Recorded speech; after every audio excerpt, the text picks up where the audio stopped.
term buck breaking refers to a process used by slave owners to break and destroy strong black men in order to degrade and demonstrate mastery over black people. This was frequently done by beating, sexually assaulting, and humiliating black men in public to make examples out of revolutionaries to deter our desire for independence. Why weren't you? You're a big, powerful man. Why didn't you? Senator, as a black man in America, you only have a few shots at success. Slavery flourished using physically strong black men for picking crops, building mansions, and toting goods because owners benefited from the physical prowess of the black man, but only if those men were not courageous and strong on matters related to their own freedom. In other words, they wanted strong black bodies with weak minds who wouldn't disrupt the institution of slavery. Even the image of black men being responsible fathers, husbands, protectors of their families was forbidden because such images didn't support white world dominance. Instead, hundreds of years of negative imagery toward black men as being lazy, dumb, and untrustworthy criminals have been highlighted before the world. So you can see why whitewashed school curriculum fails to highlight the truth about our heroes. Look at how they deliberately hide and distort our powerful history from our youth, many of whom suffer because they've been kept away from these strong examples. Take the Million Man March, where Minister Farrakhan organized history's largest, most peaceful demonstration of black unity, with over 1 million black men from different backgrounds who came together and promised to be responsible fathers, husbands, and protectors of our families and communities.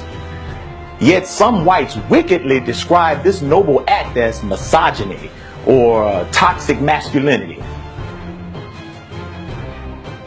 When our enemy represents the minister to the people, it's always skewed in how he represents this man of God.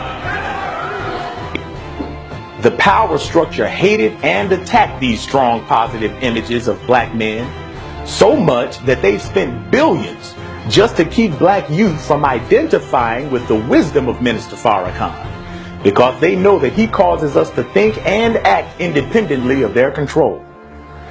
Yet these same people promote the destructive stereotypes of blacks that don't threaten white rule.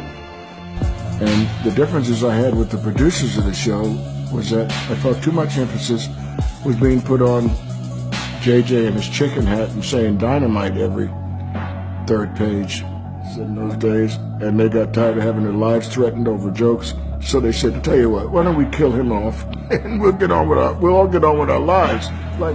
This emasculation of black men is to continue the modern buck-breaking process. Many of our athletes and celebrities are tested to see if they'll capitulate to the wishes of powerful white men, to see if they really want to make it in their industries. Or I did not feel safe enough to come out, because what happens is, you get blacklisted. Your career is in danger. After that, no one wants to work with you. Upstanding men and women are seen as a threat to industries operated by such corruption. See, eunuchs were male slaves who had been castrated in order to make them reliable servants who wouldn't impose on their master's domain. Removing the productive organs of men signified the removal of their strength and ability to produce, which safeguarded the slave master's domain. Historically, this is a well-known principle that Europeans have employed as they have historically subverted the darker nations. One of the first tactics in conquering a people is to kill and destroy strong males, because he is the natural protector of his women, children, and community. So if the man who is the protector of his people and the strongest line of defense is conquered, then women and children are made vulnerable to the enemy. This is how you destroy a people.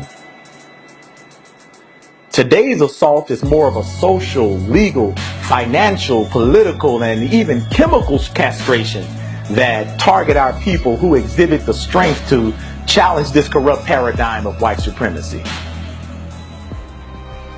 The scripture gives us prophetic insight into the thinking and policies of these wicked buckbreakers. Pharaoh sought to destroy God's people by killing the males and sparing the young females.